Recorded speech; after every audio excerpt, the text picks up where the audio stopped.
Aí teve um outro problema. Como é que a administração pública vai colocar essa questão da sustentabilidade em prática? Não existia até então um regulamento. E, como eu disse, a coisa de 2 semanas, 3 semanas, foi editado o decreto 7746, que regulamentou todo o artigo 3º da Lei 8666, da Lei Geral de Licitações. Então, o decreto 7746 é que trata de toda a questão da sustentabilidade na administração pública. Então, é esse decreto que a gente vai falar um pouquinho dele aqui. A gente vai conversar um pouco sobre ele. Qual é a primeira observação que eu tenho que trazer para os senhores? Esse decreto é um decreto federal. O que quer dizer isso? Só vincula a administração pública federal, suas autarquias, fundações, sociedades de economia mista. Os demais entes federativos, o Estado e o município, vão ter também que regulamentar esse dispositivo. Assim, por exemplo, se o Estado do Rio de Janeiro quiser aderir à compra de algum produto sustentável, a contratação de algum serviço sustentável, terá que editar primeiro um decreto. A segunda observação que eu trago para os senhores é que esses critérios e práticas sustentáveis deverão vir objetivamente definidos em edital. O que quer dizer isso? Não pode existir o direcionamento na hora da licitação. O administrador público não vai poder usar a sustentabilidade como forma de direcionar a contratação pública. Vamos dar um exemplo. Vamos imaginar que a administração pública queira contratar serviços de vigilância ou serviço de limpeza. Ela vai pensar o seguinte: existem vários critérios de sustentabilidade que essas empresas possam ter. Eu, administração pública, só posso exigir o critério sustentável que garanta o mínimo àquela minha execução. Eu não vou poder exigir um critério, uma ação, uma prática sustentável que somente uma empresa possua. Eu tenho que exigir, sim, a prática sustentável, mas a prática sustentável mínima, que garanta os interesses da administração pública. Tanto é assim que ele colocou que os critérios de sustentabilidade deverão vir através de normas técnicas ou em contrato. O que quer dizer isso?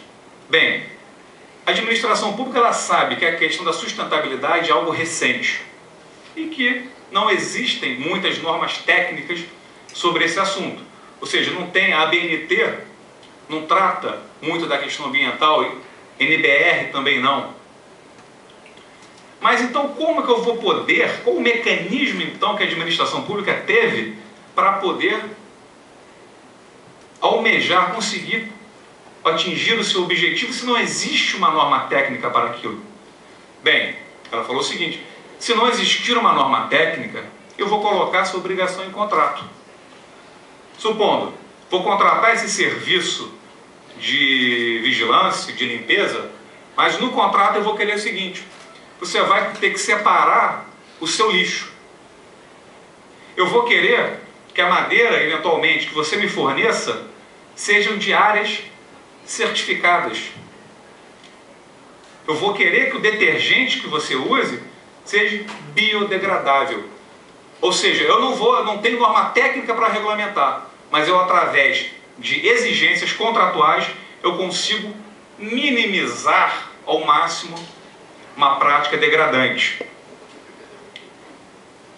Uma inovação que merece aplauso foi que o decreto inseriu a possibilidade do administrador público exigir nas aquisições a compra de produtos atóxicos, reciclados ou biodegradáveis. Mas vamos ver o seguinte: o decreto fala em possibilidade.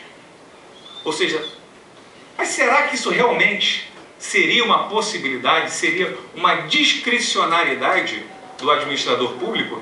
Será que ele realmente pode optar entre comprar um bem ou contratar um serviço sustentável ou um serviço comum? Bem, ao meu entender, essa possibilidade trazida no decreto deve ser interpretada como um dever. O administrador público ele tem o dever de contratar, de comprar bens atóxicos, bens recicláveis, bens, produtos biodegradáveis. Se não fosse assim, gente, a gente estaria andando na contramão, porque estaríamos colocando a sustentabilidade em segundo plano. Se o administrador pudesse escolher se vai comprar um produto biodegradável ou reciclável, ou se não vai comprar, ou seja, qual a finalidade do decreto? Não teria finalidade nenhuma. Então, isso deve ser interpretado como um dever dele. Ele deve comprar o produto reciclado ou biodegradável, podendo, em caso de impossibilidade devidamente justificado, aí sim comprar um produto comum, sem ser biodegradável ou reciclável. Nós mesmos, como advogados, já sabemos que vários tribunais, por exemplo, estão usando papéis recicláveis. Não é verdade? Isso é o quê? Antes mesmo até da edição do decreto, já estão comprando papéis biodegradáveis, já estão adquirindo sacolas biodegradáveis, papéis recicláveis, apesar do decreto só sair agora. Isso já está uma prática que está começando a ficar costumeira. Com relação, por exemplo, aos serviços de engenharia, o decreto prevê que o projeto básico deverá trazer mecanismos para a redução da luz e da água utilizada. Na verdade, o decreto ele não fala que tão somente a obra final tenha que economizar luz e água, mas todo o canteiro de obra também deve. Vamos supor aqui, estão construindo um prédio novo, pode ser utilizado, digamos, estou inventando, mas apenas para exemplificar, um gerador movido a energia solar, um sistema de reaproveitamento de água. Isso então é exigência agora do projeto básico ou executivo. Uma outra exigência que a lei traz é que os licitantes deverão apresentar certificado ambiental emitido por órgão oficial ou entidade credenciada. Aí os senhores vão pensar assim: ó, João Naldo, diz uma coisa, o artigo 30 lá da Lei 8666, ele dá o rol dos documentos que o licitante tem que apresentar. Esse decreto, então, ele está inovando, ele está indo além do que lhe é permitido, ele está criando uma exigência nova, não contida em lei. Esse certificado ambiental não está lá na exigência da Lei 8666. Aí eu falo para os senhores, está. Se for olhar direitinho lá no artigo 30, inciso 4, diz que além dos documentos elencados na lei, poderão ser exigidos demais documentos que estejam previstos em legislação especial, como é o caso. Então, a partir de agora, nas contratações feitas pela União, deverá ser atendido também mais essa exigência. Deverá ser observado esse documento, esse certificado ambiental. Foi criado também um novo órgão, digamos assim, uma nova autarquia, ainda não sei, a gente vai discutir um pouco sobre isso, que é a CISAP, que é a Comissão Interministerial de sustentabilidade na administração pública. Bem, essa CISAP, ela tem uma natureza consultiva e tem também como finalidade propor ações e práticas para promoção do desenvolvimento nacional sustentável. Dentre suas diretrizes, podemos citar aqui o menor impacto sobre os recursos naturais. Também podemos citar a preferência por contratação de materiais, tecnologia e matéria-prima de origem local. Bem, qual seria a intenção aí do legislador em colocar essa origem local? Ao meu ver, seria tão somente estimular a economia dos pequenos municípios, desenvolver os pequenos municípios. Essa que é a preocupação, ou seja, a sustentabilidade também é não só do meio ambiente, como também o quê? O ser humano.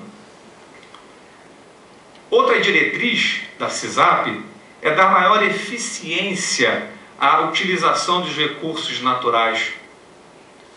Bem, vamos imaginar um sistema de captação de água pluvial que passe pelas descargas e depois de tratado, volte para, por exemplo, poder ser usado na limpeza de um prédio, na limpeza de garagem, na limpeza de viaturas. Então, a lei, o decreto se preocupa muito com essa eficiência, com essa preservação, com a economia dos recursos naturais.